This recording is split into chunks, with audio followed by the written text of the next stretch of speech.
On a évoqué effectivement les aspects liquidatifs au moment de la procédure de divorce. Là, on est après le prononcé du divorce, au moment où le juge aux affaires familiales est saisi de la demande de liquidation, ou en tout cas de partage judiciaire.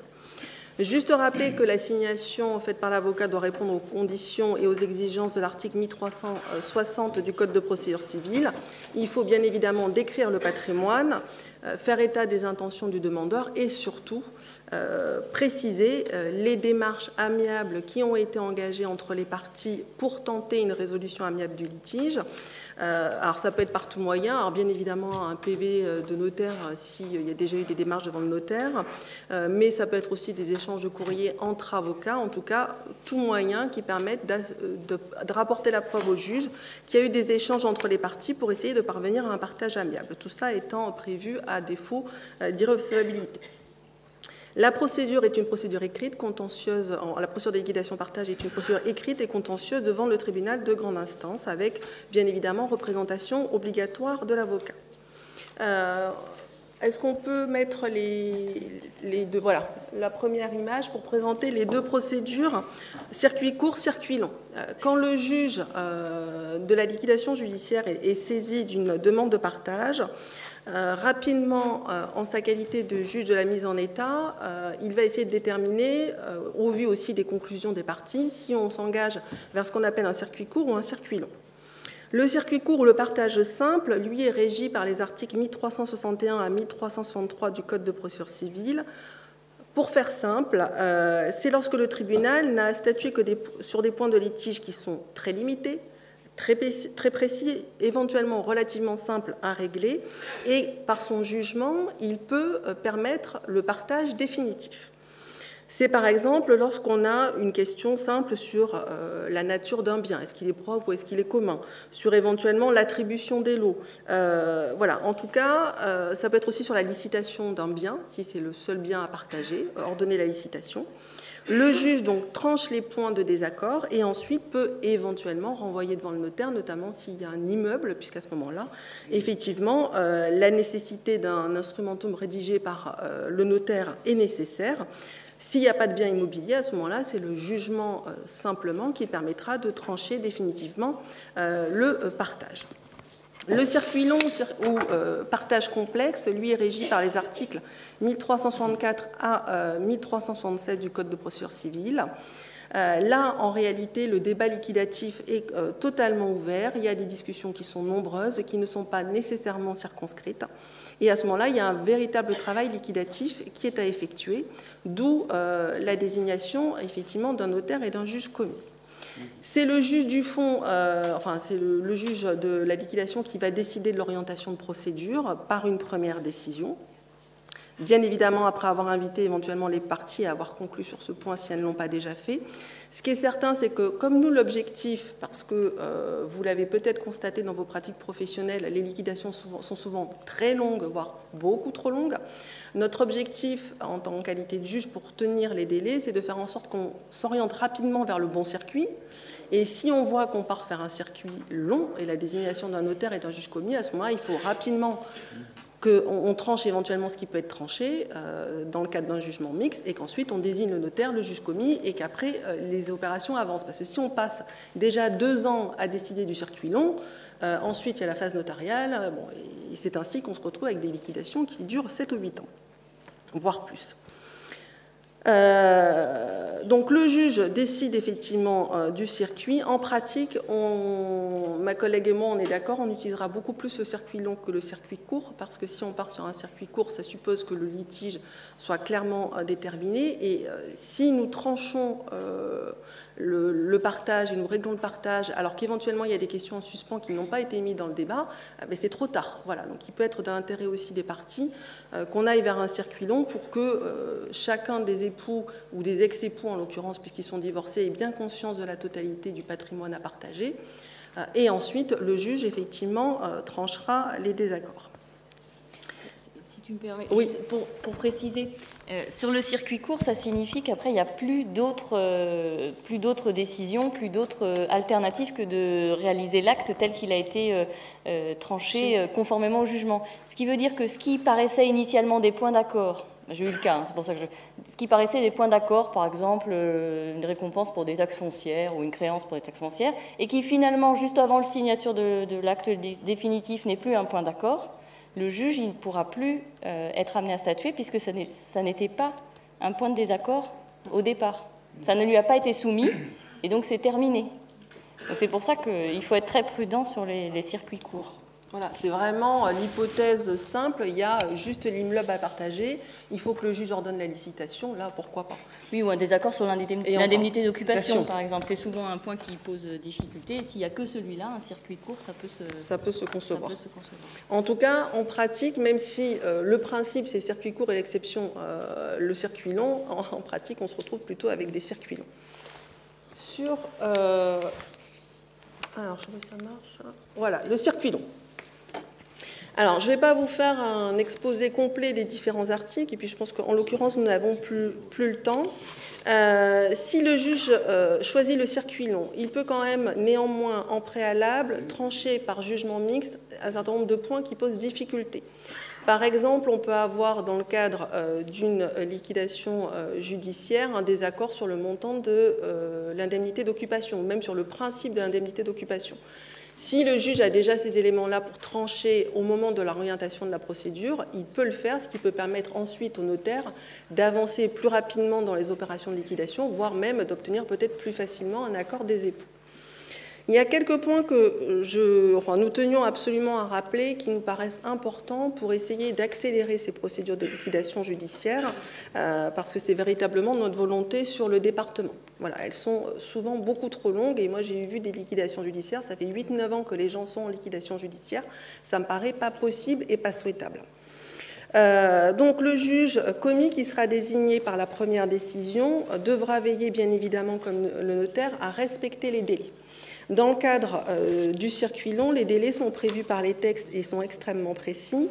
L'article 1368 prévoit que c'est un délai de 12 mois que le notaire a pour présenter son projet liquidatif et rendre le procès-verbal de dire. En pratique, il est rarement respecté. Le délai peut être de 12 mois, peut être suspendu en cas d'adjudication, de désignation d'un représentant pour effectivement une partie défaillante. Il peut également y avoir, pour des cas exceptionnels, mais sur autorisation du juge commis, une prorogation d'1 an qui peut être demandée. Mais il faut à ce moment-là qu'elle soit demandée au juge commis. Rappelez, donc les délais, ça c'est vraiment quelque chose auquel nous serons vigilants, et vous allez voir arriver des courriers de relance vous disant au notaire que les délais n'ont pas été tenus et que nous vous demandons où en sont les procédures.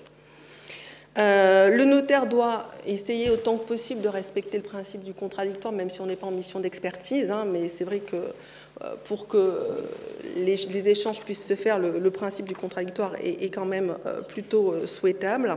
Et il faut veiller effectivement à solliciter un représentant à l'époux ou à l'ex-époux qui serait défaillant pour faciliter, là encore, l'exécution et l'avancement de la procédure. Autre point qui nous paraît essentiel, ne pas ignorer, on l'a évoqué tout à l'heure, notamment au moment de l'intervention de M. Lesbach, nous sommes demandeurs d'être saisis en cas de difficulté. Le juge commis a de nombreux pouvoirs pour faciliter la mission du notaire, et en pratique, nous ne les utilisons pas parce que nous ne savons pas où en est la procédure et on ne nous demande rien. Le juge peut ordonner des astreintes pour la production des pièces. Le juge peut ordonner des expertises. Il peut éventuellement répondre à des demandes de licitation ou d'adjudication. Voilà, on a beaucoup de pouvoirs, y compris d'office. Et je pense que tant les avocats que les juges commis doivent nous rendre compte des difficultés pour que vous ne retrouviez pas bloqués, en tout cas les notaires, dans la réalisation de cette mission, parce qu'effectivement, vous n'avez pas les éléments. Alors, il y a d'autres... Pardon ? Le juge commis peut concilier. Et le juge commis peut concilier aussi. Alors ça, effectivement, c'est aussi un élément. On peut aussi concilier à votre demande. Si le notaire sent qu'il y a juste un petit point d'achoppement et qui bloque, ça peut être l'occasion d'une conciliation où le juge aura l'occasion de dire à l'ex-époux qui est braqué éventuellement sur une position qu'elle n'est pas tenable juridiquement, que ce n'est pas conforme au texte, et peut-être qu'ensuite les choses pourront avancer. En tout cas, voilà, il ne faut pas hésiter. Madame Maïtz et moi-même, nous sommes les juges commis sur le département à Madame Maïtz à La Roche-sur-Yon, moi au Sable d'Olonne. On va vous relancer, en tout cas pour les notaires. N'hésitez pas à nous écrire, on répond. On essaye d'être diligente, même si on a notre charge de travail. Mais en tout cas, voilà, on a véritablement la volonté d'accélérer ces procédures. Dernier point qui me paraît le plus essentiel, et ça c'était vraiment le message que je souhaitais faire passer, mais je sais qu'il est partagé par ma collègue, les notaires n'ont pas l'obligation d'arriver à un résultat de partage. Il n'y a pas d'obligation de résultat en ce qui vous concerne, il y a juste une obligation de moyens. Voilà, vous devez effectivement, si vous arrivez à un accord, bien évidemment que c'est mieux. C'est toujours mieux un mauvais accord qu'un beau jugement de liquidation, mais c'est ce qu'on passe notre temps à expliquer aux justiciables. Il vaut mieux qu'ils se mettent d'accord, c'est toujours mieux que si c'est nous qui tranchons dans le vif. Mais si vous n'y arrivez pas, c'est pas grave. Le notaire a uniquement pour mission, et c'est vrai qu'on a le sentiment quand on voit arriver les dossiers après des années de discussion dans le notaire, qu'en fait le notaire a tout fait avec bonne volonté pour essayer de parvenir à un accord, sauf que vous n'êtes pas forcément en position d'imposer cet accord-là, et ce n'est pas en l'occurrence ce que nous on vous demande. Ce qu'on vous demande, c'est de véritablement faire un état liquidatif complet, bien avoir conscience qu'on ne peut pas seulement avoir un PV de dire il faut avoir votre projet liquidatif, que votre projet liquidatif doit être celui que vous estimez être le bon en qualité de notaire, c'est-à-dire celui que vous estimez devoir faire au vu de la loi applicable, peu importe l'avis de monsieur, peu importe l'avis de madame ou des ex-époux, vous devez appliquer la loi et faire ce qui estime être votre projet liquidatif. Dans certains départements, il y a eu des conventions qui ont été signées entre les magistrats, les avocats et les barreaux, avec parfois même la demande qui a été faite de faire le projet liquidatif du notaire et en gros les deux projets des époux. Bon, on ne vous en demandera pas tant, si vous avez le temps de faire le tout, tant mieux, on y verra beaucoup plus clair, mais au moins, et ça c'est exigé par les textes, un projet liquidatif complet qui permet de régler complètement le partage jusqu'à son terme. Une fois que ce projet a été préparé par le notaire, en fonction effectivement des textes qu'il estime devoir appliquer, le notaire doit réunir les deux parties pour recueillir leurs observations. À ce moment-là, il rédigera un PV de lecture de l'état de liquidatif et de dire, anciennement PV de difficulté, alors qu'on utilise encore parfois aujourd'hui, mais le terme a changé, peu importe, je dirais, le nom de ce document, à partir du moment où il nous permet à nous de savoir ce sur quoi les époux sont d'accord et surtout ce sur quoi ils ne sont pas d'accord.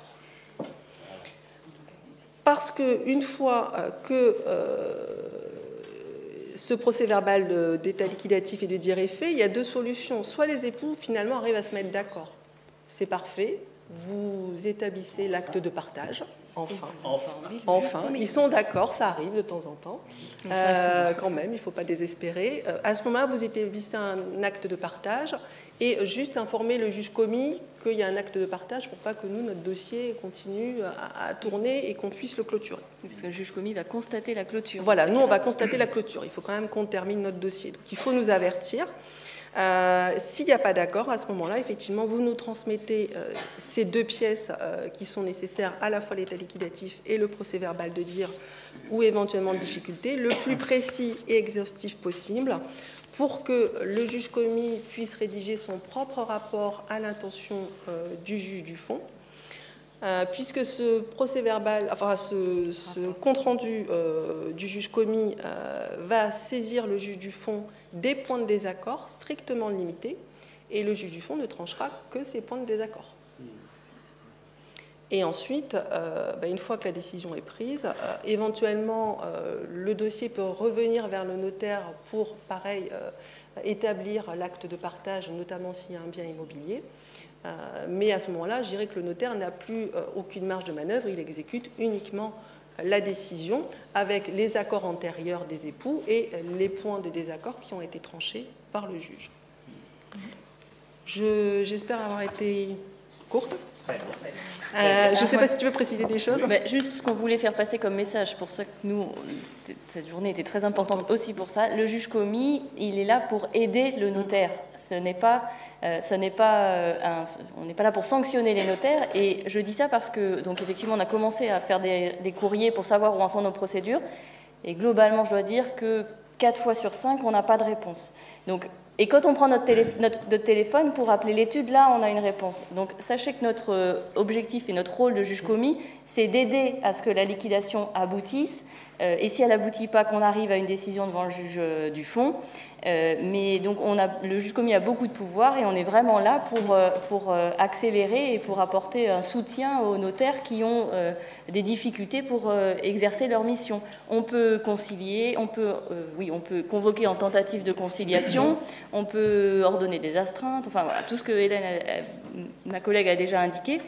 Mais sachez vraiment qu'on a besoin que vous répondiez à nos sollicitations pour que les procédures avancent. Alors, juste après, je vous laisse la parole sur le rôle du notaire, comme ça on aura terminé pour le tribunal. Donc, le juge commis va saisir le tribunal d'un rapport qui fixe précisément les données du litige.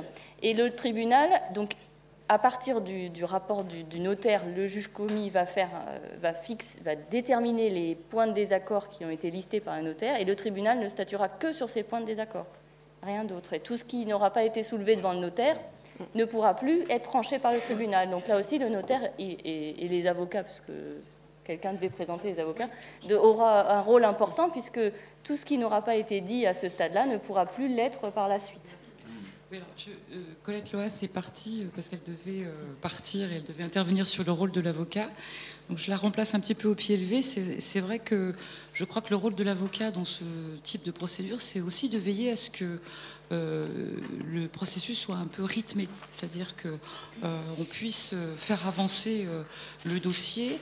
Vous avez rappelé effectivement que les demandes qui ne sont pas contenues dans le PV de reprise des dires qui est établi donc par le notaire sont irrecevables devant le tribunal de grande instance. Donc le rôle de l'avocat, c'est de veiller effectivement à ce que les dires des parties puissent être correctement transmis au notaire qui les annexera effectivement à son rapport.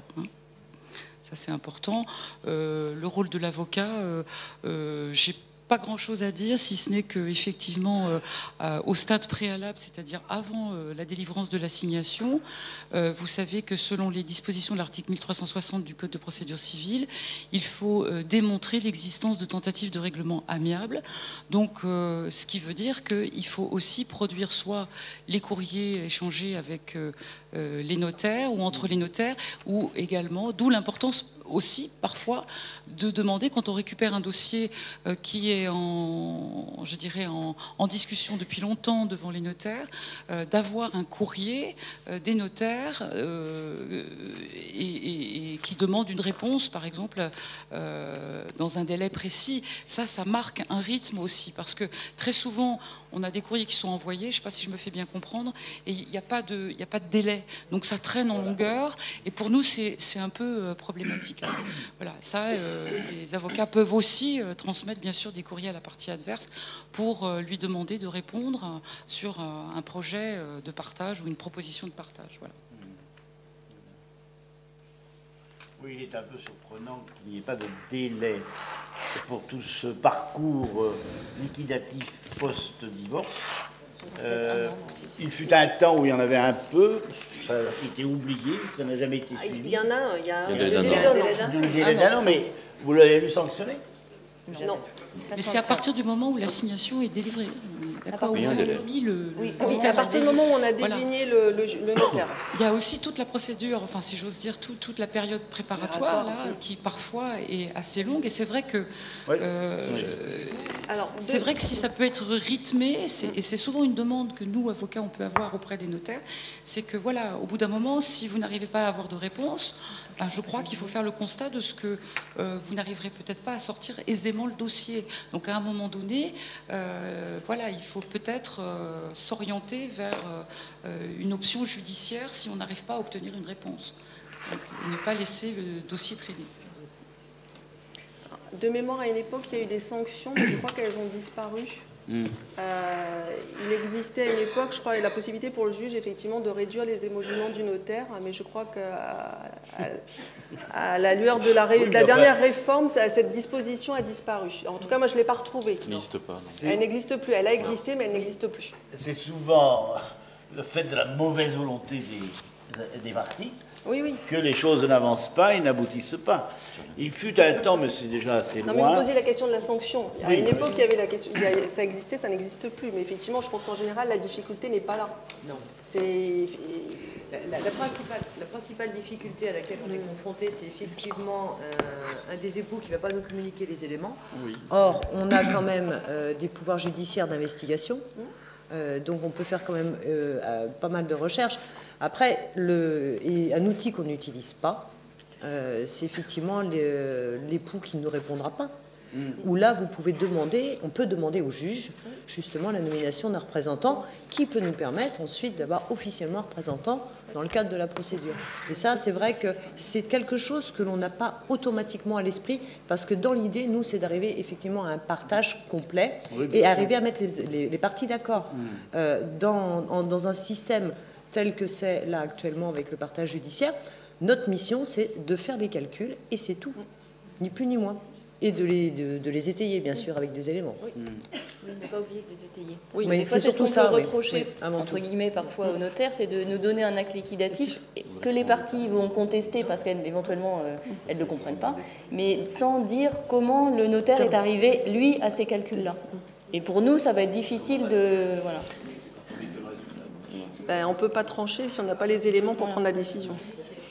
Il faut les pièces. À ce sujet, on avait prévu de préciser le travail du notaire à travers les actes qu'il dresse. Peut-être commencer justement parce que vous évoquiez le problème du silence d'un copartageant. Alors c'est vrai que la loi de 2006 envisage le système de représentation judiciaire dans lequel le notaire va sommer l'indivisaire inerte, nous dit la loi, inerte, ouais, de se manifester. À défaut, le notaire dresse un procès-verbal qu'il adresse au magistrat pour que celui-ci désigne un représentant judiciaire. Ceci dit, pour ma part, je préconise plutôt d'utiliser un autre procédé qui est celui qui existait avant 2006, c'est le procès-verbal de carence. Dans ce cas-là, si on se doute qu'un indivisaire ne soit pas présent, le notaire le somme de venir au rendez-vous de signature par voie d'huissier et le notaire dressera un PV de carence contre celui-ci contenant l'état liquidatif, les observations par l'indivisaire présent. Ceci est plus rapide et le magistrat pourra toujours, lors de la tentative de conciliation, voir si cet indivisaire s'est manifesté. S'il ne s'est toujours pas manifesté, il aura été absent 2 fois. Et le magistrat, à mon sens, peut homologuer cet état liquidatif faisant suite à un PV de carence, lui donnant aussi sa valeur, comme si c'était un PV de difficulté. Alors, il n'y a pas encore d'arrêt rendu par la Cour de cassation qui ait validé l'homologation d'un état liquidatif joint à un PV de carence, mais je sais qu'il y a des arrêts de cour d'appel qui homologuent des états liquidatifs joints à des PV de carence jusqu'ici. Et à mon avis, c'est un procédé qui est préférable au mécanisme légal de la représentation judiciaire. Je ne sais pas si vous avez eu affaire à cela. Non. Non, moi, la fois où j'ai eu un PV de carence, je n'avais pas d'état liquidatif, donc j'étais pas beaucoup plus avancée. D'accord. Alors, moi, j'avoue que j'ai pas de positionnement à ce moment précis très tranché sur cette question.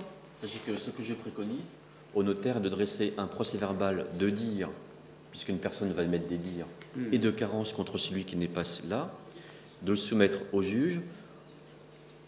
Si le juge commis tente une conciliation et que de nouveau cet indivisaire n'est pas là, eh bien, à mes yeux, le tribunal peut, en tranchant le litige, homologuer l'état liquidatif. En gros, l'idée est de sanctionner la politique de la chaise vide. Oui, bien sûr. Celui qui n'est jamais là, eh bien, et que on a suffisamment d'éléments qui semblent objectifs, on homologue l'état liquidatif. Voilà. Alors, la difficulté, c'est qu'à mon avis, l'époux qui joue la montre va se constituer à ce moment-là, après la phase du juge commis, dans le cadre des échanges au fond, et donc il risque quand même de ralentir la procédure, avec la difficulté que le notaire aura instruit et fait son état liquidatif sans les observations du défendeur, que nous on aura par contre, et on va être bien en difficulté de trancher. Ouais. Parce qu'on aura une mission du notaire qui aurait de fait été incomplète, mais parce qu'il n'aura pas eu tous les éléments, parce que le défendeur n'est pas... Alors après, le représentant du défaillant ne règle pas tous les problèmes non plus. Mais... C'est surtout qu'il ne pourra pas porter certaines informations dans certains cas. Parce que si c'est des productions de justificatifs de détention de patrimoine antérieur ou de récompense, votre représentant ne sera pas à même de pouvoir produire certains documents. On est bien d'accord là-dessus. Mais est-ce que l'homologation va concrétiser un tant soit peu le partage réel en situation? Si c'est une homologation, effectivement, on considère que... Normalement, il devrait y avoir une sorte de force exécutoire attachée. Oui, bien sûr, c'est une homologation comme une autre. Comment va-t-on faire, par exemple, si le partage est prévu avec des lots différents, l'un contenant des meubles ou de l'argent, l'autre un immeuble, etc. Ça pourrait être publié et finalement... C'est exactement comme si, en cours de procédure, tous les indivisaires sont là. Oui. Le juge homologue les faits liquidatifs. Oui. Par la suite, l'un est mécontent et n'est plus là. Peu importe, il y a homologation, on se passe de sa présence. Oui. Voilà l'idée. Mais c'est vraiment une pratique avérée?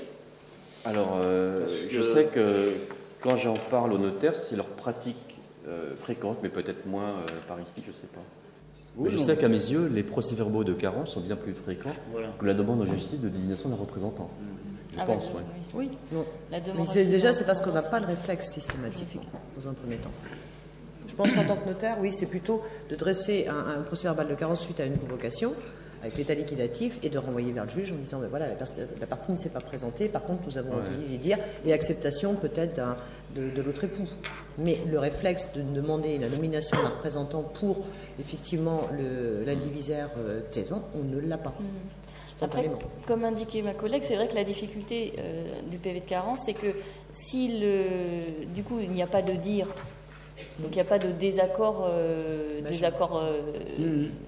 comment dire, fixé, puisque une partie n'a pas comparu, donc on ne peut pas dire qu'elle est en désaccord, puisqu'il y a... Donc, après, ça crée une forme de procédure un peu bancale. Enfin, moi, j'ai pas eu le cas encore. C'est ce qu'on faisait avant 2006. Avant 2006, lorsqu'un indivisaire n'était jamais là, c'était la technique du procès-verbal de carence. Alors, ceci dit, pour aller quand même dans le sens des réserves, la Cour de cassation, le 14 mars 2018, face à un PV de carence, un indivisaire qui n'était pas là non plus lors de la phase de conciliation, a refusé d'appliquer l'article 1374 du Code de procédure civile, sur lequel, après la conciliation, on ne peut plus émettre de nouveaux dires, de nouvelles prétentions, et donc il a pu être amené par la suite à mettre des prétentions. J'aurais préféré que la Cour de cassation dise « t'étais pas là, tant pis pour toi ». Voilà. Mais bon. Et sûrement en considérant qu'il n'y avait pas de désaccord, subsistant qui avait pu être retenu, puisqu'à partir du moment où une partie est absente, on ne peut pas dire qu'elle a donné son accord et fait valoir ses désaccords. Moi, je pencherais plutôt pour la désignation d'un mandataire, mais je reconnais que c'est une procédure qui est un peu longue, qui est peu usitée, qui nécessite une procédure en longueur. Est-ce que c'est vraiment plus... Parce qu'il y a un délai de 3 mois, en fait, entre le PV de... C'est un délai de 3 mois. Oui, c'est 3 mois, oui. Oui, parce que du coup, c'est ce que fait l'association. C'est ce que fait l'association. Alors, moi, je n'ai pas suivi spécifiquement la formation du représentant du défaillant, mais ce que je comprends effectivement quand même de la mission, c'est que l'avocat peut intervenir, peut quand même faire des observations. Oui, si, un représentant. Le représentant peut faire des observations, ce qui permet quand même au juge de trancher. Par exemple, s'il y a un déséquilibre manifeste. C'est ce que veut la procédure, en tout cas. C'est ce que veut la procédure, voilà. La seule chose qu'il ne peut pas faire... Non, il peut pas. De toute façon, le représentant ne peut pas accepter le partage sans l'autorisation du juge. Ça, c'est pas possible. De faire des observations générales sur l'état liquidatif proposé par le notaire. Et demander, par exemple, au juge de trancher une difficulté liquidative. Je rappelle quand même que lorsqu'un indivisaire n'est pas là, donc on parle de divorce, lorsque sur les deux, il y en a un qui n'est pas là, le notaire, lui, ne doit pas pencher dans le sens de celui qui est là. Le notaire reste neutre. Mais ça, on reste impartial. Et le juge doit avoir en tête que l'expert, enfin pas l'expert, que le notaire était neutre. Oui, tout à fait. L'expert désigné est sous mandat de justice. Face à un indivisaire qui ne dit rien, qui ne se manifeste pas, effectivement, on peut se demander que va ajouter le représentant par rapport à un notaire qui est neutre. Voilà. Mais oui. Ouais. Enfin, moi, je trouve un peu regrettable, c'est le moins, qu'il n'y ait pas d'une manière ou d'une autre, à un moment donné, avec toutes les longueurs qu'on a pu avoir, des délais de prescription. Ça n'existe pas, je le sais bien. Il fut un temps, mais ça remonte à quelques années déjà, et ça n'a pas été suivi de modifications législatives. La Cour européenne des droits de l'homme avait rendu un arrêt pour demander à ce que ces liquidations et partages soient réalisés dans un délai raisonnable. Elle n'avait pas vraiment défini ce qu'il fallait entendre par délai raisonnable, mais c'était une direction à suivre, une incitation à être un peu meilleur dans la situation. Et puis, depuis, ce qu'on ne comprend pas, c'est que quand il y a une opposition qui risque d'être continue et, on va dire, quasiment éternelle entre les partis, il y aura toujours un prétexte quelconque pour relancer la balle, compliquer la situation. Et on voit des époux, des ex-époux, qui, à la longue, ne recevront jamais leur part de communauté. Et ça, ce n'est pas le signe d'une bonne justice, ni même, et d'abord, d'un bon droit. Bref, il y a quelque chose là qui ne va pas. Je ne vais pas vous raconter mes souvenirs personnels sur le sujet, mais avant les réformes du divorce, comme nous avons parlé aujourd'hui, il y avait aussi et déjà des cas scandaleux, où on passe des années et des années. Et donc, voilà, celui qui est démuni, qui n'a pas les mêmes chances économiques que l'autre, eh bien, va se trouver défavorisé et quelquefois tout à fait dépouillé réellement de sa part de communauté, de ses biens, auxquels il peut prétendre, bien entendu, pour réellement recevoir sa part. Monsieur le professeur, si je peux me permettre. Du représentant. Et en tout cas, d'où l'intérêt d'arriver au bout à ce que le tribunal tranche les points de désaccord au final, parce que quand le tribunal arrive à trancher les points de désaccord, après le notaire réalise l'acte conformément à ce qui a été décidé dans le jugement, et puis ça se termine. Alors après, il y a la cour d'appel, il y a la cour de cassation, mais ça se termine. J'indique à ma collègue, on a un dossier là en cours à La Roche-sur-Yon où on n'en est pas à ce stade-là encore, et les parties sont allées déjà 2 fois devant la cour de cassation. Ah oui. Alors qu'on n'est pas au stade encore de trancher les désaccords subsistants. Je croyais pourtant que la Cour de cassation a désormais une compétence pour sélectionner les dossiers qu'elle reçoit et accepter le pourvoi ou non. Mais c'est vrai qu'il y en a qui s'amusent un peu longuement, c'est le moins qu'on puisse dire, pour justement embêter, gripper la situation, bref, la bloquer complètement. Et c'est comme ça que ça va durer longtemps. Alors, je voulais évoquer un point avec vous. Donc, vous avez parlé 2 fois de ceci. Une fois que vous avez rendu un jugement tranchant les litiges, le notaire, lui, reçoit le jugement et c'est pas toujours pareil. Parfois, le jugement homologue son état liquidatif, je vais dire purement et simplement. Dans ce cas-là, l'affaire judiciaire est close, certes. Parfois, le jugement homologue l'état liquidatif sous réserve de certaines rectifications. Par exemple, vous n'êtes pas d'accord avec le montant d'une récompense. Auquel cas, normalement, le notaire doit de nouveau faire intervenir les indivisaires. On pourrait craindre que s'il n'en est pas là, il faudrait retourner devant vous pour l'homologation pure et simple, mais un arrêt rendu par la Cour de cassation sur la date le 21 juillet 1913 a précisé que lorsque c'est une homologation sous réserve de rectification, il n'est pas nécessaire de revenir devant le juge dès lors que le notaire a fait les modifications prescrites et que les indivisaires ont été sommés de venir au rendez-vous. S'il n'en vient pas, on n'en parle plus. J'utilise cet arrêt vieillot par souci de simplicité. Je crois que c'était un peu avant. Oui. Troisième cas de figure, vous n'avez pas homologué l'état liquidatif. Du tout. Dans ce cas-là, aucune homologation. Le notaire convoque les indivisaires de venir à l'office notarial. Il signe l'état liquidatif, on n'en parle plus. L'un émet des prétentions. Vous l'avez dit, maintenant existe l'article 1374 du Code de procédure civile.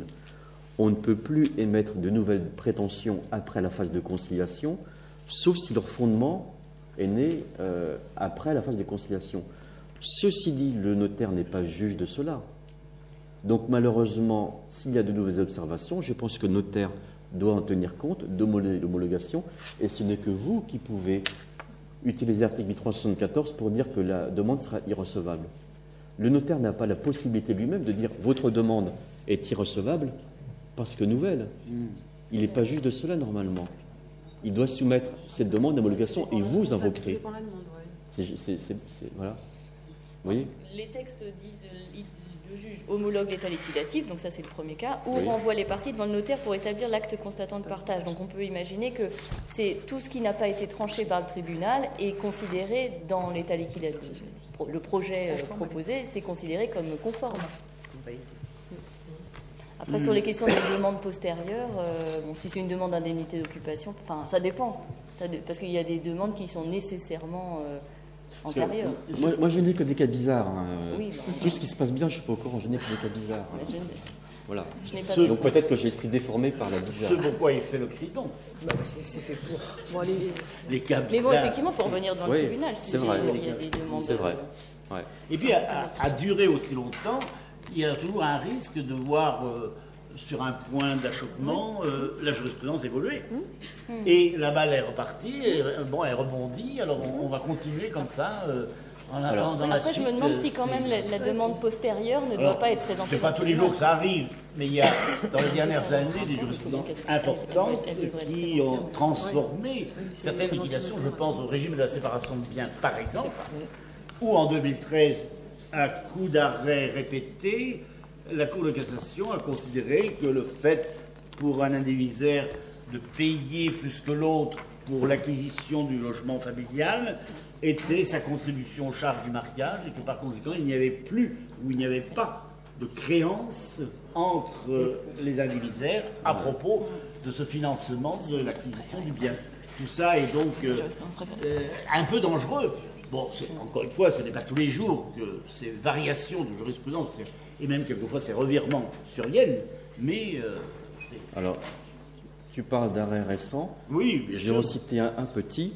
On a beaucoup évoqué l'indivisaire taisant, mais aussi l'indivisaire pénible. Oui, Celui qui est là et qui est de mauvaise foi. c'est ça. Eh bien, il y a un arrêt que j'appelle la fable du boulanger, un arrêt du 27 juin 2018. C'était une sorte de boulangerie. Une boulangerie commune où madame dit à son mari, nous de boulangerie commune, je ne m'en occupe plus. Je te le promets, la jouissance divise aura lieu aujourd'hui. Je le demanderai au juge. Monsieur tout content travaille à fond dans la boulangerie. Allez hop, le dimanche, le dimanche et le lundi. Et puis, en fin de procédure judiciaire, madame ne demande plus un report de la date de jouissance divise, laquelle a lieu en principe au jour du partage. Elle veut encaisser la moitié de la valeur du fonds. Eh bien, la Cour de cassation a utilisé, alors je n'ai pas trop ça, tous les auteurs disent l'estoppel. Oui. C'est comme ça qu'on appelle ça en Angleterre. En France, on va dire le principe selon lequel nul ne peut se contredire au détriment d'autrui. C'est plus long, mais c'est français. Et donc, la Cour de cassation a sanctionné madame en disant tu t'étais engagé unilatéralement à un report judiciaire de jouissance divise, eh bien tu vas le subir. Et la Cour de cassation, depuis quelque temps, elle sanctionne la mauvaise foi. Autre exemple, monsieur avait donné à madame un immeuble, donation de biens présents, à l'époque où ils étaient librement révocables. Elle reste librement révocable, cette donation. Monsieur divorce. Il dit, tu n'as pas besoin d'une prestation compensatoire, puisque je t'ai donné un appartement en 2002. Sitôt le divorce prononcé sans prestation compensatoire, monsieur révoque la donation. Eh bien, elle était sanctionnée pareillement par la Cour de cassation. Tu t'es contredit au détriment de madame. Et donc la Cour de cassation sanctionne aussi la mauvaise foi. La mauvaise foi, oui, Ouais. c'est très bien. Bah, La leçon de l'histoire particulière que tu racontes, c'est que la femme voulait rouler son mari dans la farine et c'est elle qui restait dans le pétrin. Voilà. Bon.